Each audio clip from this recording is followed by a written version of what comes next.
So thanks a lot and good afternoon, everybody. I want to thank Secretary-Designee Kathy Blumenfeld, State Treasurer Sarah Godlewski, Representative Sheila Stubbs, Annalise Eicher from One Wisconsin Now for joining us today to discuss our administration's plan to address the student loan crisis that is crippling the livelihood of so many people across our state. If you think about it, there are $24 billion that stand between thousands of Wisconsinites and their ability to attain the middle class that they were promised if they were only to continue their education.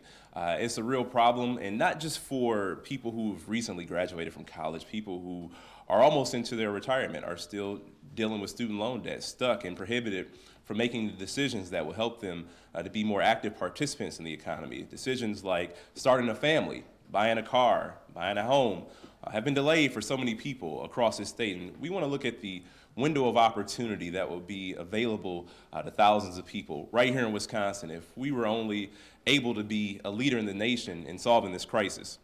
These Wisconsinites, again, like I said, are not just recent graduates, also people in the middle of their careers. In every part of our state, people are dealing with this issue, not just Democrats, not just Republicans.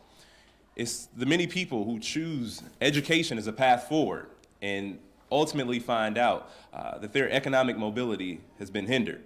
And not just for them, for their families. People are unable, again, to buy a home, purchase reliable transportation, save for retirement, or their own children's education. This burden is not only weighing on individuals and families, but it weighs on the entire economy of our state. People must commit a large part of their incomes to student loan repayments just to make big purchases, and are not able to make big purchases. So we want to make sure not just to reduce the amount of student loan debt right here in Wisconsin, but to increase economic opportunity for so many people. And again, young people, people who are later in life, mid-career, are all impacted the same. If you look at 2017, student loan debt, the average student loan debt for a University of Wisconsin graduate was over $30,000, and a whopping 72% of students had to take out a loan. It's time for us to be serious about this issue, this crisis that we are facing, this real economic crisis, and the multi-generational threat that it poses to our entire economy. That's why I'm so proud that along with Governor Evers, Secretary of the Department of Financial Institutions, the State Treasurer, Executive Secretary of HEAP, are ready to collaborate on a study to create a state-run student loan refinancing authority to provide recommendations for an effective and feasible way for us to lower interest rate for borrowers all across Wisconsin.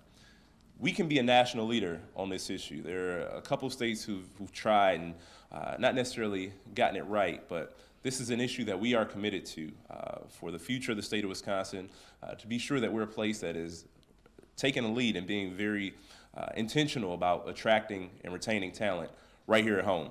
So with that being said, I would like to invite Secretary-Designee Kathy Blumenthal to come up and, Blumenfeld to come up and share a few words. Thank you so much. Thank you. Thank you very much. Thank you for your leadership on this very important issue. Wisconsin has a crisis that we simply must address. The rising cost of higher education has led to skyrocketing loan debt. You just heard the totals, more than $24 billion in Wisconsin, and it has reached $1.5 trillion, yes, trillion nationally. There's an overwhelmingly popular idea that could help us alleviate this crisis, allowing Wisconsin student loan borrowers to refinance their student loans in a manner similar to the way homeowners refinance their mortgages. As Lieutenant Governor Barnes noted, this would have a dramatic impact on the daily lives of people in Wisconsin and the economy in Wisconsin.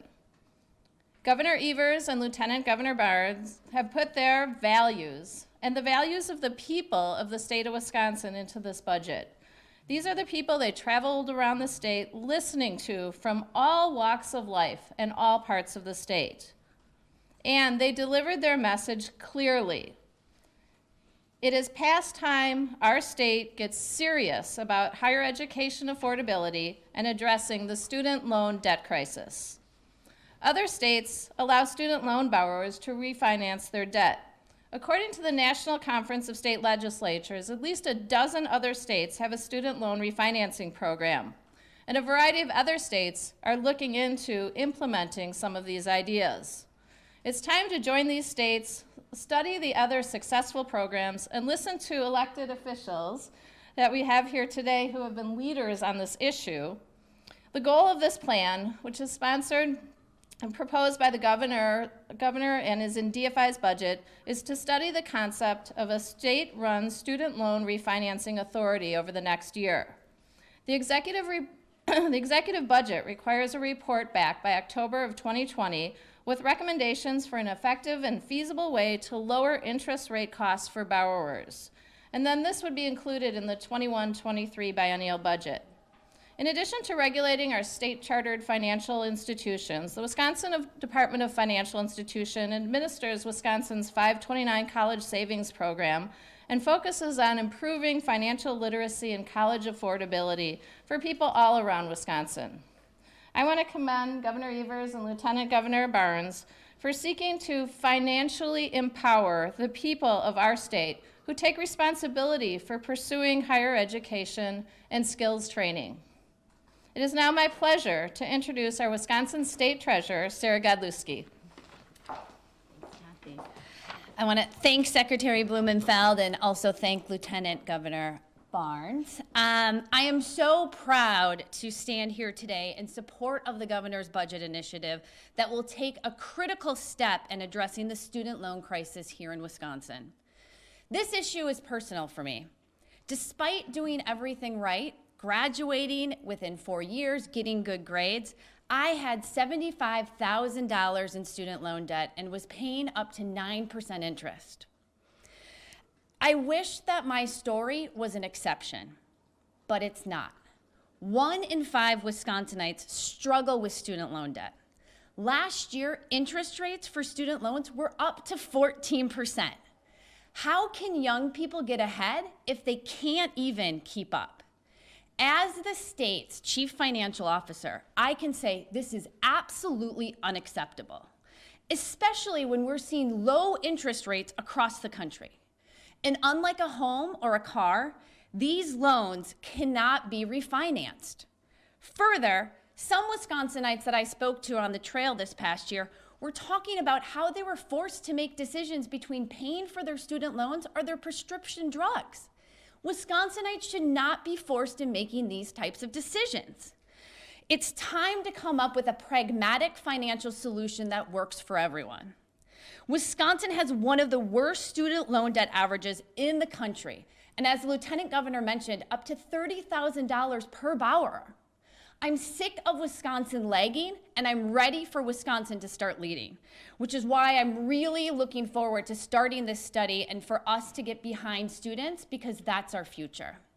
And with that, I want to introduce our next speaker, Annalise Eichert, who will talk more about it.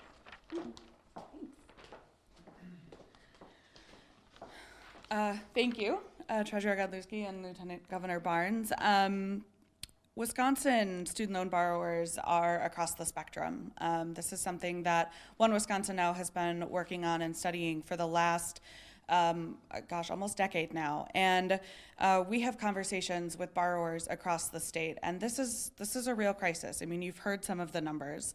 This is not just for borrowers, but it's for their families on affording homes and affording cars, affording retirement, affording a child's education, in addition to every other daily cost that folks have in their lives. I want to share a couple stories of folks that I have talked to in just the last 2 days. Just a very small sample of a very larger problem. I talked to Kirsten on Saturday. She lives in Madison. She's got a master's in public health and a law degree. She's using both of those degrees, working very hard for folks in our state. And she told me that her loans are as much as her mortgage. Talked to a woman named Emily, who is a 2013 UW La Crosse grad. She is a teacher, and her loans are at 6.22%. And I talked with Kay, who is a 2012 Northern graduate. She graduated with about $24,000 in debt, but because of her interest rate, in just 2 years after graduating, so a couple years ago now, she already owed $27,000 because of her interest. She's working in her field, using her college degree. She worked through college, and yet she owes more today because of her interest rate than what she took out to go to school. As Treasurer Godlewski said, it's personal. This issue is personal for me as well. My loans are at 6.8%. The ability to refinance my loans, like you can a mortgage, like I could with my mortgage, my car, like so many of us across Wisconsin would like to do, is something that is needed. And with Governor Evers' plan, with his administration committed to taking action to offer real relief, this is something that we are incredibly grateful for people who are elected, who are interested in stepping up and stopping this cycle of debt and being able to bring people together to provide help to Wisconsin borrowers who are hardworking and deserve a fair shot. Thank you. Thank you so much, Annalise. Want to again thank everybody for joining us, and also want to just point out a couple other facts, that the rate of student loan debt and college affordability on the whole only further exacerbates income inequality in this state and in this country. And I'm happy and excited that we are taking a real authentic and intentional approach to make sure that we're addressing this crisis as much as we can from a state perspective. Higher ed and lower debt can be a reality here in the state of Wisconsin. And this is unfortunately a generational financial and economic ill that we're dealing with, and it makes every university a for-profit experience. So with that being said, we do anticipate that those in the legislature will be responsive to the needs of their constituents and support the recommendations that we look forward to having in the budget after these recommendations are made by the committee. Again, this budget here has been crafted by the people of Wisconsin. We hope that this measure will be adopted so that the committee will be a reality here in the state of Wisconsin. We deserve to be a leader. The people of Wisconsin deserve leadership. And so with that being said, I will take a few questions on student loan refinancing. Also heard there's a little thing going on today. I would like to thank Miami for their participation, but I'm happy to take a few questions. Do you support Representative Pocan's tuition-free bill that's going through the House right now? Well, that's in the House right now. While who knows what's going to happen in D.C., and while we're waiting on D.C. to get their act together, we intend to lead here in Wisconsin.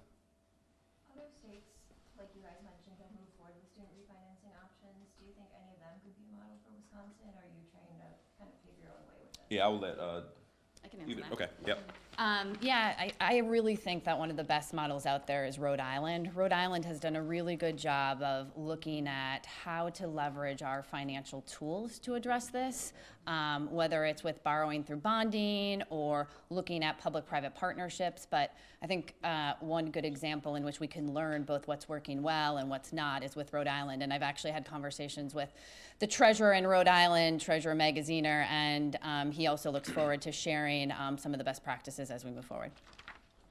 And Annalise just whispered in my ear. I asked her to say it on the microphone, but she told me to say it.